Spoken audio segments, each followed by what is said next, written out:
जैसा इस पोस्टर पर लिखा हुआ है कि जब मैं यहाँ आया तो मुझे कई लोगों ने इस पोस्टर के संबंध में लिखे हुए वाक्य की व्याख्या करने को बोला कि इसके बारे में बताइए कि क्या लिखा हुआ है। जब आप मंडल कमीशन की रिपोर्ट को जब खोलते हैं उसका पहला पेज, तो उस पर ये वाक्य लिखा हुआ है कि समानता केवल समान लोगों में होती है।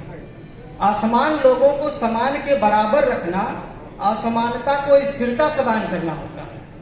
इसको समझने के लिए उस मंडल कमीशन के मोटो को समझना होगा जो बीपी मंडल साहब ने दिया है। उस मंडल कमीशन का मोटो यह है कि सामाजिक और शैक्षणिक रूप से पिछड़े हुए लोगों को सामाजिक और शैक्षणिक रूप से अगड़े हुए लोगों को उनके बराबर लाने के लिए समान अवसर देने की बात की गई है। उसको इस तरह आप समझ सकते हैं। एक उदाहरण से आपको बताना चाहूंगा कि किसी ग्राउंड में फुटबॉल का मैच हो रहा हो और उस मैच के बाहर जो दीवार लगी हो 5 फुट की हो, तो जो 6 फीट का आदमी होगा उस फुटबॉल के मैच को देख सकता है। लेकिन जो 5 फीट का आदमी होगा, जो 4 फीट का आदमी होगा, जो 3 फीट का आदमी होगा, उसके लिए दीवार के लिए चबूतरा बनाना होगा कि वो भी समानता में जाकर समान अवसर पाए और उस मैदान में जो है मैच हो रहा है उसको देख पाए। ये है बीपी मंडल साहब के मंडल कमीशन का मोटो। और वो जो सामाजिक और शैक्षणिक, अब 2-3 बातें और स्पष्ट कर देना चाहता हूं कि हम लोग जहां जाते हैं एक तरह की बात जो बार बार सुनते हैं उसको स्पष्ट किए जाने की जरूरत है। उसके बाद मैं मंडल के इतिहास पर आऊंगा कि किस तरह ये कितनी लड़ाइयों के बाद इस देश में हासिल हुआ। तो जैसा आप सभी जानते होंगे कि हम जब बात करते हैं तो कहीं कहीं आप देखते होंगे कि अंबेडकर के साथ फूले और बिरसा का नाम होता है। मुझे उससे आपत्ति नहीं है, लेकिन ये बात स्पष्ट कर देना चाहता हूं कि जब संवैधानिक और लोकतंत्र में आप कोई लड़ाई लड़ते हैं तो लड़ाई संविधान की लड़ाई होती है और वो लड़ाई आप संविधान से जीत सकते हैं। इसीलिए संवैधानिक और सांस्कृतिक नायकों को अलग करिए। अगर आप घालमेल करेंगे तो दिक्कत होगी। अंबेडकर के साथ बिरसा और फूले नहीं होने चाहिए। अंबेडकर के साथ जयपाल सिंह मुंडा ऑक्सफोर्ड से पढ़े हुए और बीपी मंडल साहब होने चाहिए, क्योंकि संविधान है ये। आप इस लोकतंत्र में संविधान से लड़ाई लड़ सकते हैं। सांस्कृतिक नायकों को पहचानिए, उनसे सीखिए कि किस तरह समाज को बदला जा सकता है। लेकिन संवैधानिक नायक के लिए आप इसके और उदाहरण से स्पष्ट करता हूं। जैसे आपने देखा होगा कि इतिहास और पुराण के हर दौर में आपने देखा होगा कि एक किताब होगी। आपने देखा होगा कि ईसाई धर्म आया होगा तो उसकी एक किताब बाइबल होगी और उसका नायक ईसा मसीह होगा। कुरान आया होगा तो उसमें अल्लाह होगा और उसका एक नायक आपने देखा होगा। इसी तरह अंबेडकर ने संविधान बनाया तो दलितों ने जो है किसी रैदास को अपना नायक नहीं बनाया, क्योंकि वो जानते थे कि संविधान की लड़ाई संवैधानिक नायकों से लड़ी जा सकती है। इसीलिए मंडल कमीशन ओबीसी का मैं तो बोलता हूं कि असल संविधान ओबीसी का जो है मंडल कमीशन है और उसी से आपको हक और अधिकार हासिल हो सकते हैं। उसमें लिखी हुई बातों को पढ़िए। तो ये आपने देखा होगा इसके पहले भी कि कृष्ण को महाभारत से जोड़ते हैं, रामायण को जो है राम से जोड़ते हैं। इसी तरह मंडल कमीशन भी एक किताब है और किताब का एक नायक बीपी मंडल है। अब आता हूं ये लड़ाई हासिल कैसे हुई। इसके लिए आपको इतिहास में जाना होगा। इतिहास में आप शुरू जब करेंगे तो 1851 के मद्रास प्रेसिडेंसी और उसके बाद वहां पे अंग्रेजों ने द्रविड़ राजा और मद्रास प्रेसिडेंसी में अंग्रेजों ने किया कि बोला कि इस देश में एक जाति का अधिकार है और वो हर जगह दिखाई दे रहे हैं और म्यूनिसिपल में उसकी जो है चिंता जाहिर की। लेकिन इसको स्पष्ट आगे जाकर ज्योतिबा फुले ने 1872 में किया, जब उन्होंने हंटर कमीशन जो शिक्षा के लिए आया था उस कमीशन को एक पत्र लिखा 15-16 पेज का। वो पत्र बहुत मार्मिक है, उसे पढ़े जाने की जरूरत है कि 1872 में फुले आपके लिए लड़ रहे थे। फुले ने बोला कि ओबीसी बच्चों के लिए अलग से आवासीय विद्यालय खोले जाएं। ओबीसी बच्चों के लिए ओबीसी वहां पे इस तरह का कोई टर्म नहीं था, लेकिन वहां पे शूद्र का इस्तेमाल किया। मैं बोलता हूं कि शूद्र जो है ओबीसी को नहीं बोलना चाहिए। मैं जो है फूले के इस कथन के खिलाफ नहीं हूं, लेकिन जो आज के संदर्भ में मैं अगर उसकी व्याख्या करूंगा तो फूले ओबीसी की बात वहां कर रहे थे। उसके बाद 1881 की उस ऐतिहासिक जनगणना को भी नहीं भूलना है जिससे हमको आंकड़े मिले और फिर आगे बातचीत बढ़ी। और 1902 में साहू जी महाराज के योगदान को कौन भूल सकता है, जिन्होंने जो है 50% रिजर्वेशन की बात अपने राज्य में की थी और उसको उदाहरण के साथ बड़े डिटेल में समझाया कि किस तरह रिजर्वेशन की जरूरत है। लेकिन मैं एक बात स्पष्ट कर देना चाहता हूं कि इतिहास में हमने ऐसे ऐसे नायक बना दिए हैं कि जो नायक हमारी ही कब्र खोदने का काम करते रहे हैं। 1917 में तिलक ने ओबीसी के बारे में क्या बोला था, उसको याद किए जाने की जरूरत है। तिलक ने ये बोला था कि क्या खेतिहर जाके कार्यपालिका में जब रिजर्वेशन लागू हो रहा था तो तिलक ने बोला कि क्या खेतिहर जाके कथन थे। उसके बाद 1918 में उसी कोल्हापुर की एक आम सभा में उन्होंने कहा कि तेली तो बोली बताएंगे कि कैसे कार्यपालिका चलाई जाए। तो दोस्तों ये अफसोस है कि हमने इतिहास में ऐसे नायकों को पूजनीय बना दिया।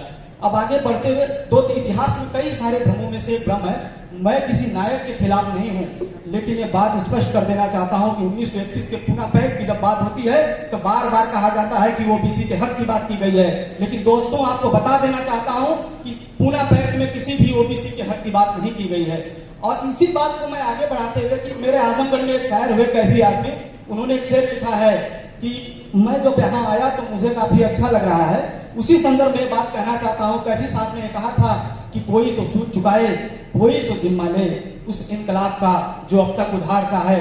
दोस्तों उस इनकलाब का जिम्मा आप सबने लिया है इस डेहरी की धरती पर, और यहाँ से एक जो कारनामा निकलेगा वो आगे बढ़ेगा।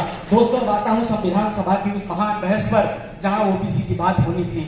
340 जो धारा है उसमें 41, 42, 43 में SC ST OBC की बात की जानी थी। 41 में अम्बेडकर खड़े होते हैं, 341 में एससी रिजर्वेशन के 15% की मांग करते हैं। ऑक्सफोर्ड से पढ़कर आए हुए और पूर्व भारतीय हॉकी खिलाड़ी जिनके नेतृत्व में स्वर्ण पदक आया था, जयपाल सिंह मुंडा। मैं इस बात को जब बोल रहा था, बिरसा फुले की जब मैं बात कर रहा था, तो मैं यही कहना चाहता हूं कि क्या कोई आदिवासी अपना नायक बिरसा को बनाएगा या संवैधानिक नायक बनाएगा? मैं कहता हूं कि बिरसा उनके नायक हैं, लेकिन सांस्कृतिक नायक हैं। लेकिन वहां पे आदिवासियों की लड़ाई, जो आज आदिवासी जिस हक और अधिकार के साथ जो है संविधान के हक के साथ जी रहे हैं, वो लड़ाई जो है जयपाल सिंह मुंडा लड़ी और 7.5% रिजर्वेशन की बात की। लेकिन दोस्तों ये दुर्भाग्य रहा कि 343 में ओबीसी की बात होनी थी, लेकिन उस संविधान सभा के 20 प्रभावशाली लोगों में 11 ब्राह्मण थे, 2 अमीर थे, 1 ईसाई थे, 2 मुसलमान थे, 1 राजपूत और 1 कायस्थ थे। दोस्तों ओबीसी का कोई व्यक्ति नहीं था, तो आपकी बात वहां कौन करता? इसीलिए आपकी बात नहीं की गई।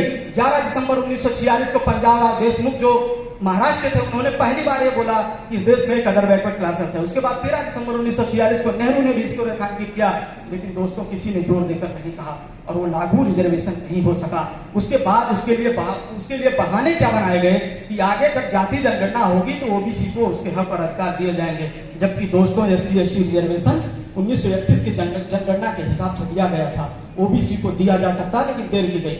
लेकिन उसी समय जब पेरियार की अभी कल जयंती थी, पेरियार को याद किए जाने की जरूरत है। 1951 में पेरियार ने कहा था कि नेहरू को संबोधित करते हुए कहा कि नेहरू अगर जो है पिछड़ों का अधिकार नहीं मिला तो मैं संविधान अपने 10,000 कार्यकर्ताओं के साथ आकर संविधान जला दूंगा।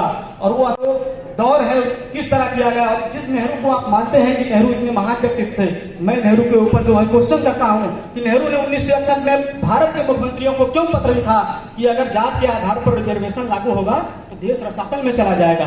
15 अगस्त 1990 को उस बीपी सिंह के उस कथन को याद करना चाहता हूं कि जो नेहरू का काउंटर है कि उन्होंने बोला कि जब जात के आधार पर अन्याय हुआ है तो जात के आधार पर ही न्याय होगा और रिजर्वेशन जात के आधार पर ही होना चाहिए। इस बात को बीपी सिंह ने जो है रेखांकित किया। दोस्तों इस बात में जो है 1978 में जब, इसलिए मैं बिहार आया हूं तो बीपी मंडल साहब जो हमारे नायक हैं उनको याद करना चाहता हूं कि 1978 में बीपी साहब ने बीपी मंडल ने ये किया कि जब कमीशन के वो अध्यक्ष बने 2 साल में उसकी रिपोर्ट आती है दोस्तों, लेकिन ये दुर्भाग्य है कि उसकी 2 ही अनुशंसाएं आज भी रहती हैं। तो हमको 38 अनुशंसाएं जो निजी क्षेत्र में रिजर्वेशन की बात करती है, जो मछुआरों के रिजर्वेशन की बात करती है, जो उनके पट्टे और भूमिहीनों को जो है भूमिहीनों को अधिकार दिए जाने की बात करती है, बहुत सारी अनुशंसाएं हैं, उनको लागू किया जाए। दोस्तों लेकिन वो लड़ाई इतनी आसान नहीं थी।